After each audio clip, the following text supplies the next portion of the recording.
Welcome to the Made in the Mist podcast, a podcast for entrepreneurs by entrepreneurs.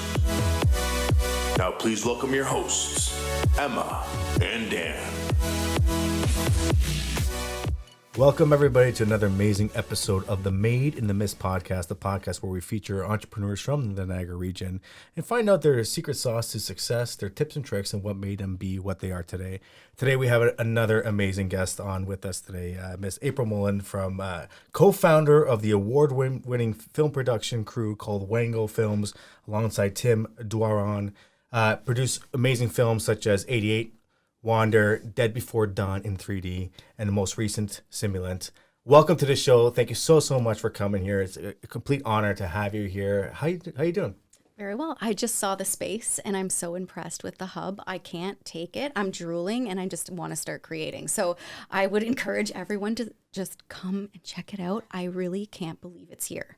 It's like the best kept secret in Niagara Falls. Right off the bat, thank you. Yeah, and of course our beautiful co-host here, Emma Arnott, not for much longer Arnott, but for... This will be my last episode as Emma Arnott, yes. Wow. That's weird, That's actually. exciting. Didn't even think of that. Getting married, that's why my last name is changing for those who didn't catch on to that. So welcome, Emma. It's a pleasure having you with us again today, too. Cool. So how are you doing? Oh, I'm good. I'm really excited to talk to April. And this is the first time we've had someone really in the more directing space. We have had a stunt artist before, yes. Brianna Goldie, who's from the Falls as well. But this is something different for us. So I wanted to give you the opportunity to kind of just elevator pitch style, introduce yourself and your background and your humble beginnings in Niagara Falls. Ooh, I'll take you way back. Yeah. So the fun started in Niagara Falls, born and raised here. And, I went to school at St. Paul and St. Antoine.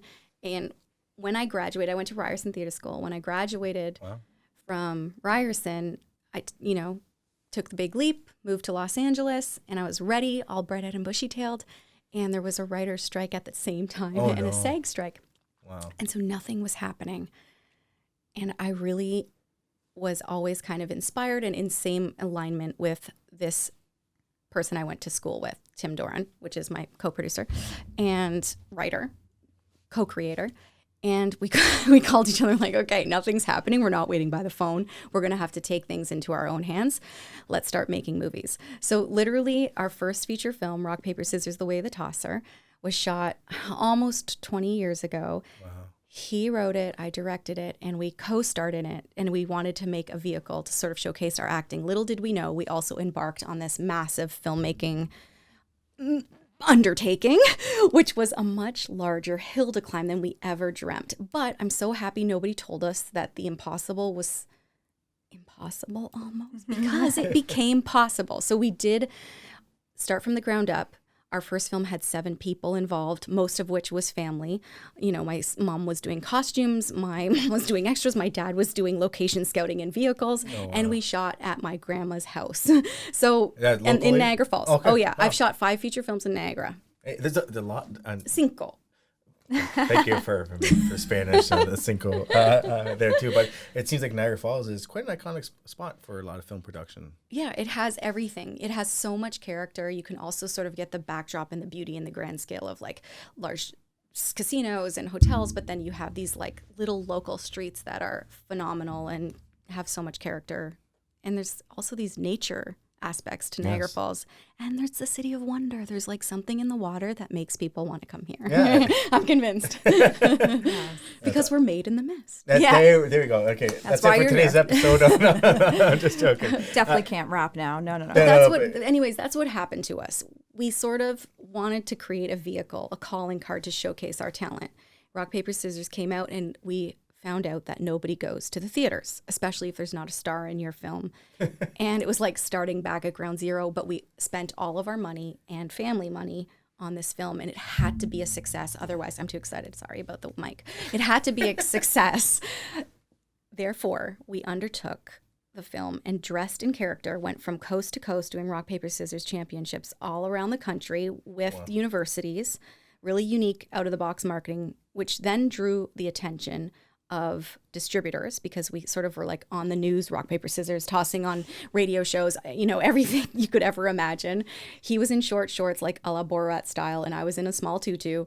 And it became sort of a cult classic within the country. It got Fox Searchlights from Los Angeles attention. And they were like, it's between you guys and Napoleon Dynamite. We're going to go wide with one of these releases. We really like your ground-breaking marketing, hands-on approach.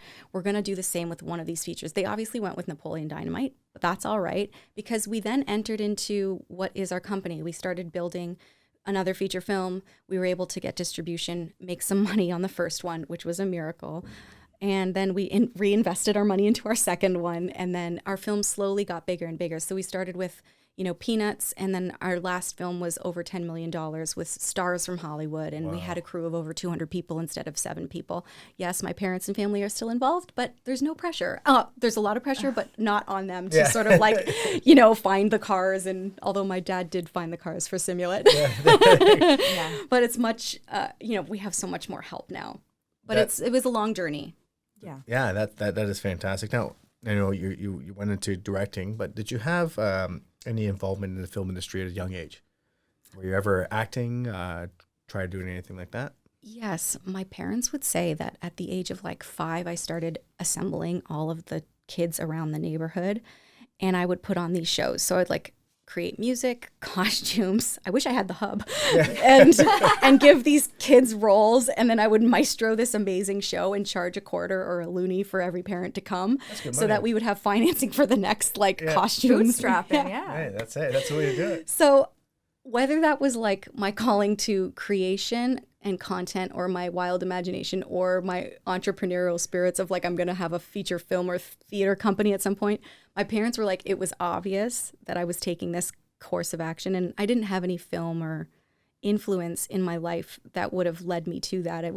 We're from a family of farmers and produce and garden centers. So it was completely different, and I absolutely loved it. And I started first acting because when I stepped on stage, it was like I disappeared in the ether. I could be anyone.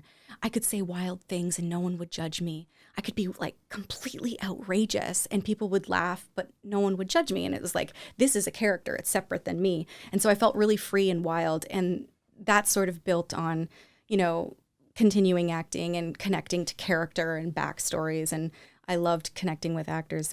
And then I started acting. I feel like I started going to Toronto when I was 15 with my mom to auditions, real auditions, Okay, wow. So that's quite young.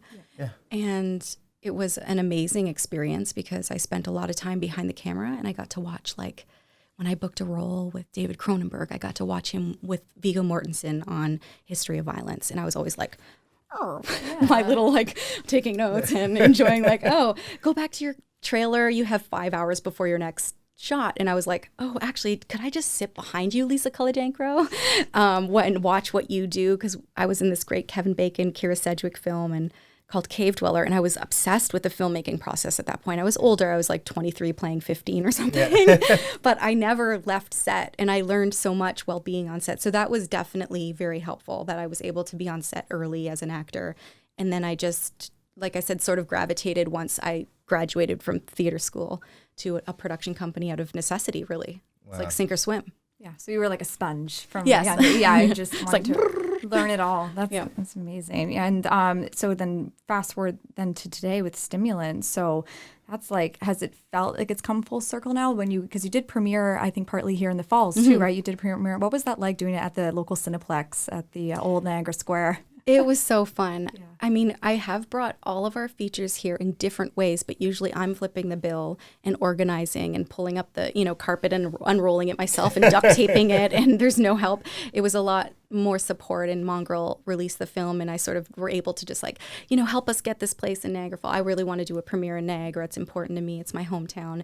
And so it was a lot more help, but it was also so meaningful to bring it home and so special to be around friends and family that have seen the films grow and graduate slowly over 2 decades, and to just celebrate as a community that we achieved this together, really. Absolutely. Like the support throughout those years. I couldn't have shot the big football scene in Dead Before Dawn with 500 extras without all of those people just coming and volunteering and laying on the freezing cold and watching the moon rise and then the sun rise together. They were just with it, and they were always supportive. And the school donated the football field. Like all of these little things make a massive difference in your career when you're trying to, really compete with the American films, and you only have $1 million instead of 40 million. It's a big difference. So you did have the community behind you for a lot of it, and you were able to leverage that, and that's amazing. And so then doing it at the Cineplex, that's so cool. And you brought high school students there, right, to kind of like help inspire the next like arts and culture type of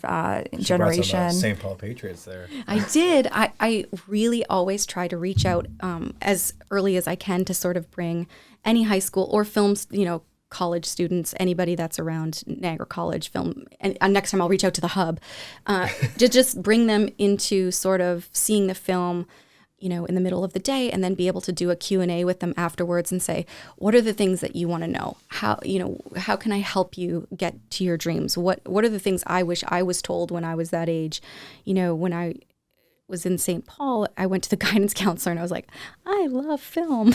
No way. And he's like, you have a 95% average and you're incredible at math and this. And I was just like, okay. But I was not interested at all in doing any of those things. Like, you should be a teacher. And I was like, a teacher?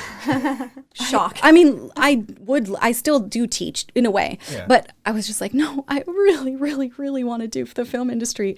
And so I just always love speaking to these young people. And if you have an idea and you have a passion, just run with it until things get more serious, until, if you're really in love with something, do it until you're 25. Give it your best shot. Focus, be dedicated, driven, and work from your heart. You really have to do that and give it its fair shot. Otherwise, you'll always just kind of be wondering, and you won't be doing your true passion. Was there anyone besides Tim that stayed consistent with you, like on your team, that helped you get to this point, or has it really just been the two of you building the company? Definitely my family, for sure, is a big aspect to all of it, and sort of my through line. My sister was a production designer on 4 of the features, and if she's available, I always would want her to be. Yeah. And there's Russ Dijon, my DP. I've worked with him on 5 feature films as well, which is great. Like, he came to LA and did Badsville with me, which was like a gritty, low budget greaser gangster film, which was really fun. So he'll come on these wild adventures with me, but then he also shot Simulant, which is like, Sam Worthington and Simu and a big cast. And so we we both together have done a big journey as well. Yeah. And I didn't even notice, like, you have a very wide genre of like from sci-fi to drama to romance and a little bit of like horror and comedy. And like, what is your favorite film? I was curious, like, what kind of genre do you like today? Like, if you were going to do another one tomorrow, like what do you levitate towards? It's interesting for me when I'm looking at material. Like right now I have 4 scripts I'm supposed to read, and I'm sort of like deciphering which one will be next and what I feel passionate about. It's always about at the time, because you also grow a lot. Like tomorrow I'm a different human being. Yes. And then a film is a commitment for like 5 years, which people don't realize. It's unbelievable. It's challenging because you pick the material. Like Simulant, I read 8 years ago. No way. Westworld didn't exist. Ex Machina didn't exist. Wow. AI was almost non-existent. Yeah, and now we have ChatGPT. Literally, the film over the last 8 years was a different film. And so I was a different person. I've grown so much as a person. So you're choosing material that you have to be passionate about for at least like 4 or 5 years. So as long as I feel I can bring something uniquely from my heart, like a truth or something that I connect to, whether it's through Below Her Mouth, like falling in love madly within this like feverish kind of feeling, what that feels like. I was like, oh, I've been there. I can bring something unique to audiences, a perspective that is unique. And the AI sort of love has no boundaries. What does that look like? If you lost a loved one, would you bring them back? If you could be a simulant, would you make yourself be a simulant? Like all of those questions really tore me up inside because I'm a big like humanity advocate. Yeah. And at the time I couldn't sleep because of the themes of the film. So anything that either provokes me, challenges me, or I connect to, and then the genre just kind of like, I dive deep afterwards, if that makes sense. So it kind of becomes that, and then that's the genre. I dive deep, and for like 5 years, I'm in this like, Wander was like a conspiracy theory about, everything. So you're like in this dark space, and you're like, whew, I have to do Spencer Sisters and come out and do something fun, a mother and daughter thing. I was just really needing that in my life at the time. Well, it's funny that you mentioned that commitment for so long in order to get to the product that you want. And, we deal a lot here with entrepreneurs, innovators, and it's almost the same thing where, you have an idea and you want to bring it to life, but there is that extensive journey and you have to stay passionate the entire time to give it your best effort. So how did you find ways that you can, influence your passion and determination to always get your best product? Because that's oftentimes what these entrepreneurs and innovators want to see here is, how do I stay on top of my game all the time so that I can see it to the end? It is challenging. I think there are highs and lows. Yes. Guaranteed. And you have to know that going in. There will be days where you get 5 no's. I got 5 no's last week on series we're pitching, TV series we're pitching. No way. But then there's a Netflix show that's filming in Greece that I'm very close to and I'm almost going to book. So there's really, really big highs and lows. And to know, at least for the entertainment industry, just to understand how to ride the waves and stay focused, stay healthy. It's really important to be physically healthy, mentally healthy, be around loved ones, know that time is and life is just so fluid and being in the moment is more important at the end of the day than any of it. And so always, for me at least, luckily I was born and raised in such an enormous amount of love and support that even in the darkest days, I was like, I'm so blessed. Yes. If you just take a step back, yes, you have a lot of no's, or, everything went bad on set and there was literally a tornado that dropped down on your opening shot, which happened in New Mexico on day one, wow. And all the investors and everybody's waiting to be here back on day one. And it's like, there was a massive storm, electrical currents, and we had to shut down production. Yes. I mean, none of those things really matter. What matters is you're inspiring people, creating, bringing positivity to the world and light and love and you enjoy the moment, because if you don't love what you're doing, it's going to be very hard to stay motivated. Absolutely. And then that's almost like, you pitching your show, movie to different groups is almost like a lot of these entrepreneurs pitching to investors, angel investors, VCs, and getting a whole bunch of no's before they finally get that yes. So just, stay in the track. So that, because eventually somebody's going to pick it up, somebody's going to be interested in what you do. It's true, and you can't give up. You can't doubt it. If you believe in it wholeheartedly, there will be an audience out there that's waiting to see this. Absolutely. And art is so. I mean, one person loves Picasso, the other can't stand it. One person loves Salvador Dali, the other one thinks he's a joke. Yeah. And especially with film, when your product comes out after spending 8 years on it, there's 1 star, 2 stars, 5 stars. If you get focusing on the negativity, you'll never make another film again. Exactly. Things were said in my very first film that, they didn't understand that it took us 4 years and we had 7 people to make it. And they're comparing, Jim Carrey and this and that. And they're hard on you. Absolutely. And I'm sure they are with entrepreneurs and your ideas and new things, but you have to just follow through, never give up. Don't doubt it. If you believe in it, you will find a home. I really, truly believe that. Would you say that the film industry, this is just a question off script here, but no, but I'm looking at right now, rewind yourself 15, 20 years ago, where the only outlet really for film and production was, grabbing something from Blockbuster, right? That was the ultimate goals. I want to make it to the Blockbuster stores. And now you have Prime Video, Apple, you have Netflix. But you also have a lot more competition, right? Trying to get onto the source. So how would you say the waters have changed?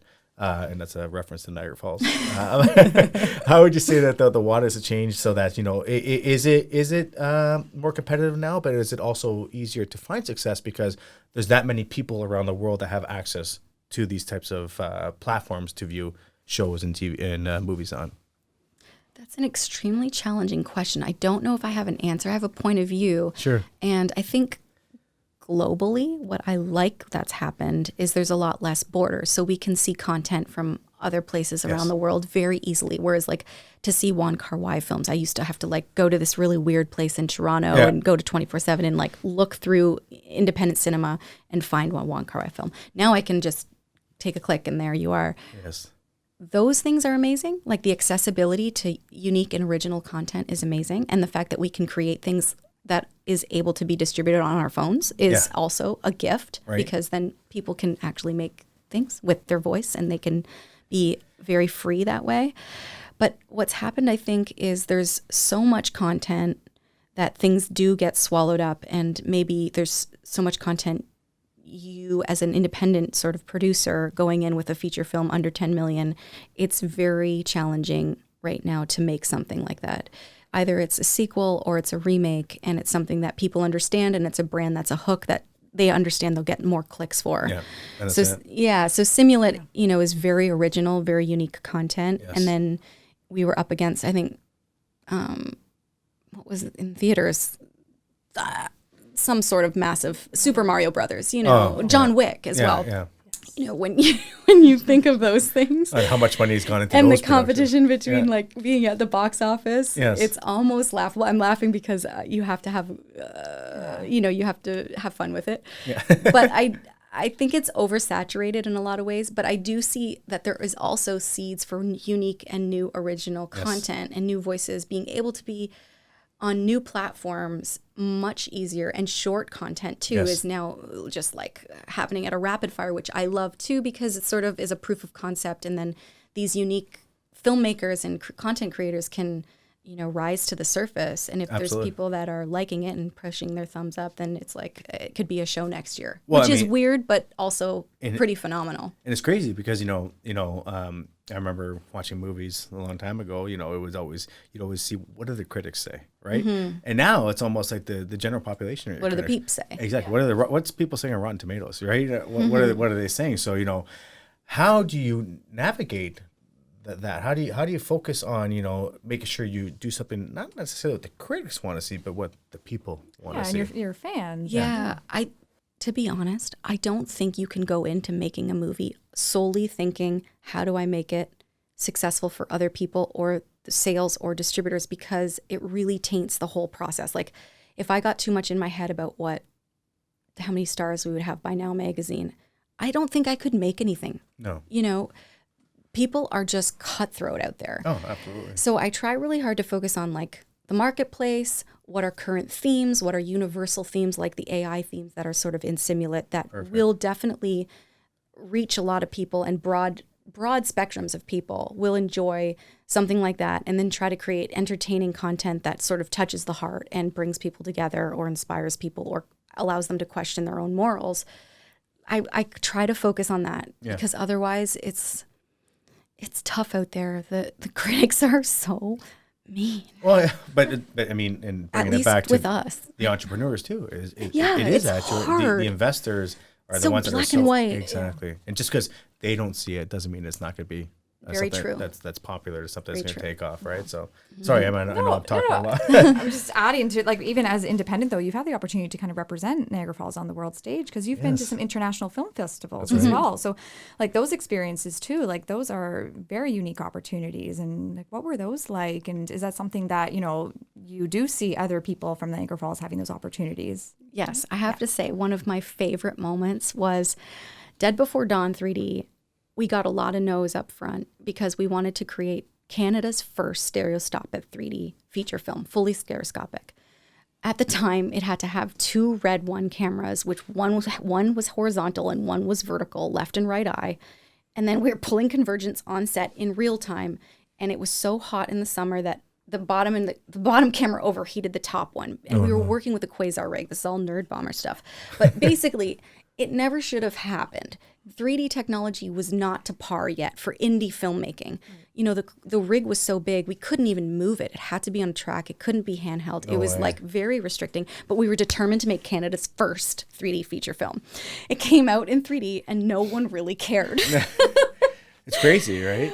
But the best thing, and it was all shot in Niagara Falls, 100% in Niagara Falls. The best thing ever happened. And it was just something small. But to me, I was like, big win for the little guys in Niagara Falls and people, dreamers. We were in Belgium for one of the biggest 3D awards in the world, and we were nominated. So we actually went there because we were nominated. We couldn't believe we were nominated. It was with James Cameron. Everybody in the world who was James Cameron after 3D was there. And for the category, we won. We No actually way. won. Oh, yes. So we went on stage and we were just like completely blown away. And it was a testament to the dreamers. Like, we can do this.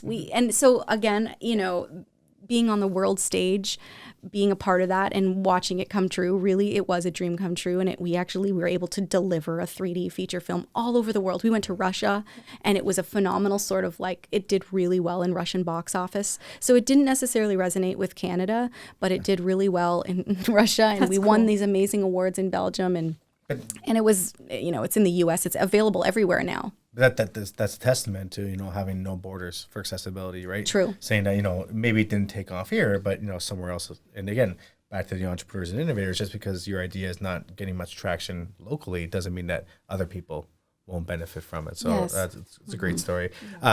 You mentioned James Cameron, and Yes. I want to mention, another famous director from the town of Chippewa here in Niagara Falls. Oh, yeah. How was interactions with him? Have you had interactions with I'm like 1 degree because Sam Worthington literally was bouncing between Simulant and Avatar. Oh, no way. So he would be like, we only had him for 10 days. He was going straight to James Cameron. He's like, Jimmy's got me going on a flight to, I don't know, some amazing place. New Zealand or So something like that? he was always flying. And there's something really beautiful that he said, and he said it at the premiere in Toronto in front of, everybody. And so I can say it on the podcast. And I'm very humbled, and I feel sort of weird even saying it, but he likened our set very much and very similar to James Cameron. He said he's an innovator and a collaborator, and your energy and your set and your feelings towards just creation, the passion is so similar. He's like, you guys are so similar. And I thought, wow, that's amazing to know that it doesn't matter really the scale. If the seed is there and the passion's there and the inspiration's there, I just felt very humbled by that. So I feel what an close honor. to him. I know. honor. So I feel semi-close to him, but I'm sure I'm meeting him this year for sure. Oh, you have to. Guaranteed. Oh, come on. You've already almost crossed Yeah, paths. yeah. You've shared stars and went. So yeah, it's only a matter of time. So because I was gonna ask, like, what's next? Like, what is next? Like, I know you're doing some TV stuff right now. And do you do TV a lot, or is it still mostly movies? Can you or? share any secrets? Or I can share lots of secrets, Oh, right. including what I do eat in the morning. No, just kidding. lentils? Starting from the Dark top. chocolate, can't take it. I love dark chocolate. Okay, restart. Where am I going next? I'm not sure. Do I do TV? I love television. I think I've done over 30 episodes of TV, like anything from Lethal Weapon to The Rookie to something fun like Winona Earp. Yeah. Wow. It's so fun. It's like summer camp to me. There's lots of resources. You're in and out. You're like filming for 7 days or 8 days, and then you edit for 4, and then you say, I love you, sayonara, and then you're back in your feature film. Is that how it works with the Oh, TV? So like they bring in different directors for different episodes? It depends. Like if it's a mini series, there might be 2 directors, sometimes 3. But if it's something like, I don't know, whatever you watch. You said The Rookie, right? Yeah, The Rookie. There would be, you do 2 episodes or a single episode. Okay. Yeah. Wow. So 2 episodes is usually 14 days of filming. 1 is like 7 or 8, sometimes a night. That's interesting because, the common observer would never know that there's different people directing because it looks like it's the same production. Like, for example, like The Office. I know The Office has multiple directors or had multiple directors too, but the show just flows so perfectly that you wouldn't even know there's a difference. Yeah. That's a good thing. And when you go in as an episodic director, you do have a theme in place and the sets are the same and the acting is sort of set, and tonally you kind of have to follow those perimeters, but then you can also add your own special splash. So if you have favorite episodes, you're like, wow, why was that episode in Breaking Bad so phenomenal, but the one with the fly where everyone was just like, what is happening?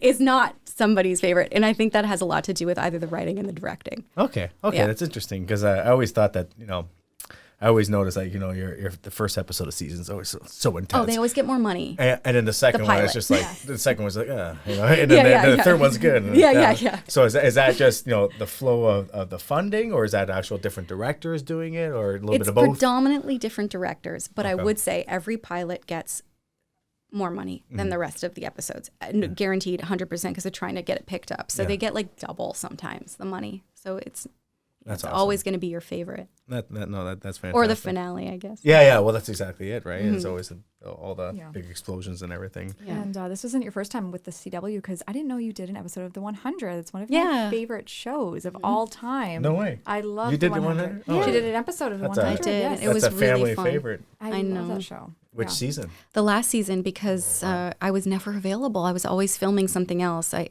had multiple offers, but I got to be a part of the last season. Wow, that is fantastic. What a great show. Great concept. Is definitely. That inspire Simulant a little bit? Kind of the sci-fi world a little bit? Not No? really, but I could see how you could say that, but see Simulant, and then you might be like, "Ooh, Simulant's dark."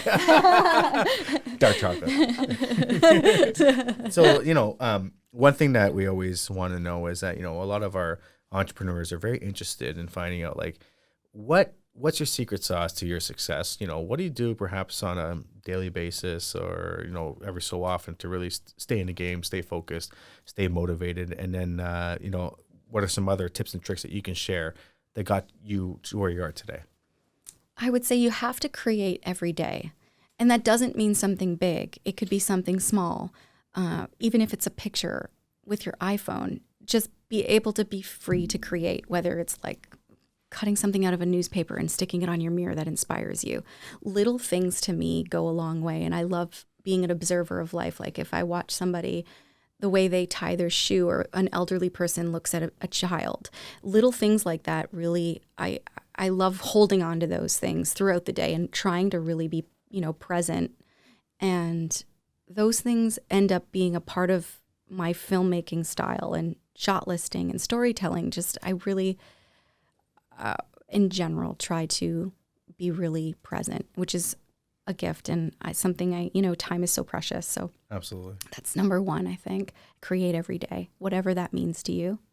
I would say stay true to your voice, because if you're not really being truthful with yourself, your material will always feel a bit off. And even if that's something you're creating in terms of like a product, if you don't really believe in it and you don't understand it or why people would want to see it, I feel like it's much more challenging to do it. And if it's something that's really speaks to you, it will pull through. It will get done, and it will keep you motivated. Another big thing is I love doing Qigong. I haven't done it for a while since my mom passed away. But what's that again? It's like a beautiful meditative movement. Yes. So that's part of my daily. Releasing energy. It's really connecting just with focusing the wavelengths of the world and the universe, right? It's all being grounded. Yeah. Actually, I used to teach Qigong when I was a long time ago working as a kinesiologist. I was certified in that to teach it to older adults, because it's a very very fluid movement that embodies, it takes the whole body to do it, but it's not very strenuous either, right? So you're just kind of flowing through the movement. There's a lot of research showing that it's very beneficial. To bring that to the hub. Yeah. Yes, totally. Let's do a class. Yeah, here. absolutely. Yeah, that sounds cool. And then what was the second part of the question? So no, just tips and like if you can give us 5 tips and tricks to say, because what I'm thinking about, with you is that you're directing a movie and it's multiple years of production, right? So there's probably days where you wake up and you're like, I don't want to do this today, right? or something bad happened on set, like a tornado or some other things too. So how do you take that in? And I'm thinking about the entrepreneurs and innovators where perhaps, one day they go do a demo with their product and the product breaks or something like that, right? And they lost that opportunity. So what are some tips and tricks that you've done over the past couple of years to really just make sure that you're always putting your best effort forward and you're staying motivated? I would say be bold. Take big risks. If you fall on your face, at least you tried. It's important. It's really important. Surround yourself by people that support you and love you. Like I said, there's really highs and lows, and it's important to have real life around you. Because even in the biggest successes, if you don't have that, really, I don't think you have succeeded.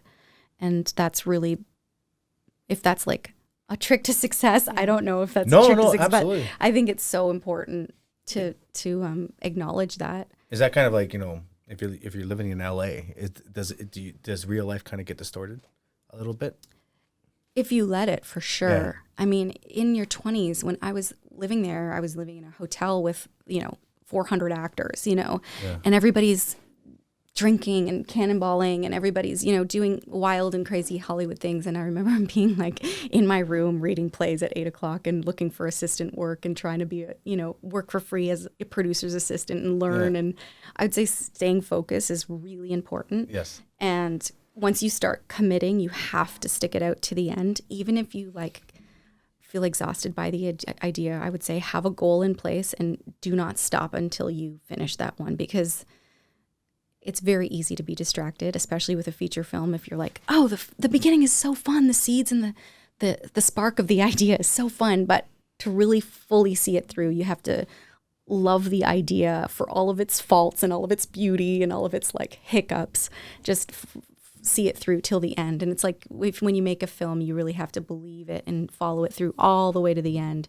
You have to be there on the carpets and support the film, whether it's a failure or it's a huge success. Just really fully see things through, and don't give up. No, yeah, don't give up. Never give up. Yeah. No, I think that's really good. It's a whole holistic, like really speaks to like people on their entrepreneurial journey and people who want to pursue these types of things. And I kind of wanted to ask if there's any ways that people can connect with you, whether it's on like social media or any ways that people can reach out to you and just, or support you. If you want to let our listeners know like how they can get in touch with you. Yes. aprilmullen.com is my website, but then I do have Instagram is probably the best platform.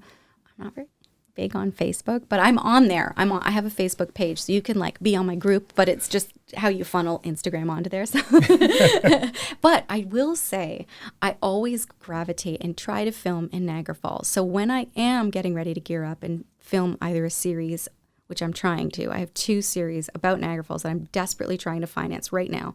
But when I do get those things going, I am always looking for people who love film to come on set, be a part of the team.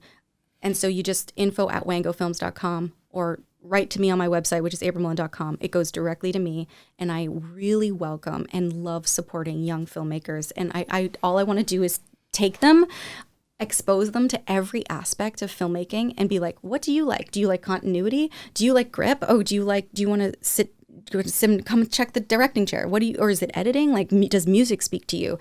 There's so many aspects of filmmaking. And I think a lot of people get hung up on like, one thing like the acting or just the directing, the big picture. Yeah, but there's so many incredible artistic, beautiful, essential roles that go into making a movie. So if you love that, come and be a part of our sets. Come and join us on our wild rides. Simulant was shot all in Hamilton, which is a short ride. If you're into film, come and join us. I would love to bring you on board the wild adventure that is filmmaking. And so you can sort of discover who you are and what you want to be. And I will really, truly try to help you get there, or at least inspire you to make your own content. That is amazing. Quite honestly. the offer. Yeah. Wow. I mean, our last film had like 16 students. I'm not kidding. Like, amazing. I really, really love doing that. So it's, this has been truly fascinating because the first of us to have an episode with somebody in the film industry on a directing level. We had, like I said, we have acting and stunt individuals too, but the fact that, directing is such a complex role. There's so many things between, like you said, scouting, editing, filming, and everything too. It truly is a remarkable talent that you have. So, congratulations for, making the city proud of being a great film producer and a film director. And, I think we're all excited to see, what the future holds for April. And we really want to thank you for jumping on the podcast. Anything you want to say, Emma, before we sign off? No, just ditto to all of that. And thank you. And yeah, everyone, you're listening to the Made in the Mist podcast. We're from the Niagara Falls Innovation Hub. And you can find these podcasts on YouTube, Spotify, and Apple Podcasts, of course. So thank you, everyone. And this is a very special episode because it is the finale this is of our season 1. Yep, season 1 finale. That's exciting. Also, I want to say the Niagara Falls Innovation Hub is absolutely phenomenal. I can't wait to do something alongside of you guys. I want to partner up with either young filmmakers or create something together. It's just such an incredible place to be. So if you're feeling down or your ideas have hit a wall, I say this is a place to come because it's just inspiring to see people doing what they love and artists kind of being together. You need that community. And I didn't have this, as I was starting out. And now that I know that it exists, I'm going to be back, and I really hope to create something alongside of you guys. We can't wait to have you back. It was an absolute honor. I learned so much. I'm just overwhelmed with the information you provided. Like I said, you're just a remarkable individual, and we're so happy that you agreed to jump on an episode with us. And I know that our mayor, Jim Diodati, will be watching this episode. He was one of our first. He started season 1, and now like a full circle. We're bringing to you to end season 1 too. So for all our viewers out there, thank you so much. And next, we'll take a little bit of a summer break, but we'll be back in September with our season 2, episode 1, with a very, very special guest, TED Talker, a very influential woman entrepreneur as well too. So And then we'll have Emma, not Arna, but Emma That'll be Emma Eldon. on. When I come back for season 2. Exactly. So thank you so much, everyone. We're signing off for now. And this has been the Made in the Mist podcast.